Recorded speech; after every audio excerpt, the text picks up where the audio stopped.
All right, let's jump right in and talk about the future of the iPhone. Today, we're going to dig into the most credible, the most interesting rumors floating around about the iPhone 18 Pro. We're talking everything from a totally new screen to a really big deal for the camera. So let's get into it. Okay, so let's get right to the big one, the question that's probably on your mind. Is this finally the end of the notch, or the dynamic island as we know it? I mean, for years we've watched it shrink, but this next rumored step, it could be the most dramatic change we've seen in a long time. And here you can see exactly what we're talking about. On the left, you've got the current dynamic island on the Pro models, that pill-shaped cutout. But look to the right, that's the rumor, a much cleaner, single little punch hole for the camera. This is the big visual leap everyone's buzzing about. So how in the world is Apple going to pull this off? Well, the core of this whole thing, the big rumor, is that Apple is finally getting its complex Face ID technology to work underneath the display. That would basically make the dynamic island just disappear, leaving only that tiny little dot for the camera. Now, I know what you're thinking. Oh, another rumor. But hang on, because this one's different. This isn't just some random post online. The reporting on this comes from some really reputable sources, and it's backed by top-tier display analysts like Ross Young. This one really seems to have some serious weight to it. And you know, when you boil it all down, the goal is pretty obvious, right? It's that truly immersive, full-screen experience we've all been waiting for. It's a design that finally brings the iPhone up to speed with what a lot of the flagship Android phones have had for a few years. Apple might be late to the party, but you can bet they'll act like they invented it. But here's the thing. This is way harder than it sounds. Just look at all the tech involved. Apple's Face ID isn't just a camera. It's this whole sophisticated system of infrared sensors, dot projectors, and flood illuminators all working together to map your face. Trying to get all of that to work perfectly through a screen? That is a massive engineering puzzle. Okay, but this brings up a really interesting problem, right? For anyone with a newer iPhone, Apple has built all these clever software tricks around the dynamic island. You've got live activities, notifications, music controls, all that stuff lives there. So if the hardware cutout goes away, what happens to the software? Apple has to completely rethink how all of that works. All right, so let's stop looking at the screen for a second and flip the phone over, because the front isn't the only thing that's supposedly getting a huge upgrade.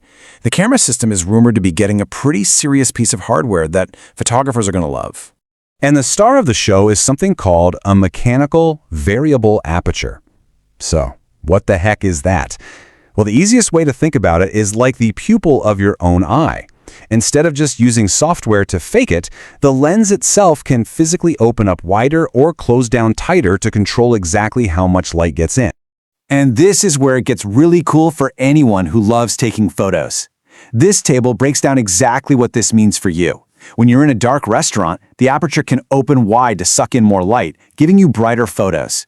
But if you're out on a super sunny day, it can narrow down, giving you sharper, more detailed images. It's all about giving you more creative control. But, and this is super important to remember, while this is a massive deal for the iPhone, Apple isn't exactly inventing this from scratch. Samsung actually played with this idea way back in 2018, and Sony uses it in its Xperia phones right now. This is a classic Apple move, right? Let other companies experiment, then swoop in and perfect the technology for everybody. Okay, let's switch gears to something that might seem small, but for a lot of people, it's a huge deal. This next rumor really shows that Apple might actually be listening to some real user frustrations. And this just lays it out so clearly. The camera button on the iPhone 16 had all these different inputs. You could touch it, swipe on it, and press it. But a lot of people found they were accidentally swiping when all they wanted to do was take a picture. The rumor for the iPhone 18 is that they're ditching all that and just making it a simple pressure-sensitive button.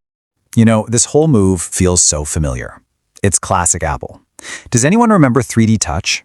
It was a powerful idea, but it kind of confused people, so Apple got rid of it for a simple long press. This feels exactly like that, choosing reliability over a complicated feature that wasn't quite working for everyone. Okay, so let's zoom out for a second. We've got under-display Face ID, this newfangled camera lens, a simpler button.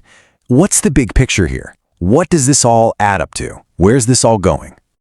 Well, the end game, the holy grail, really, seems to be what we've all been talking about for years. A perfect, single, seamless piece of glass. Every single one of these changes, hiding the sensors, simplifying the buttons, it's all just another step towards an iPhone that is truly, completely all screen. That seems to be the North Star. And that kind of leaves us with one last big question to chew on, right? Looking at all this, is Apple's innovation game-changing? Is it less about inventing brand new things out of thin air and more about taking existing ideas and just perfecting them? Something to think about as we watch all this unfold. Thanks for joining me.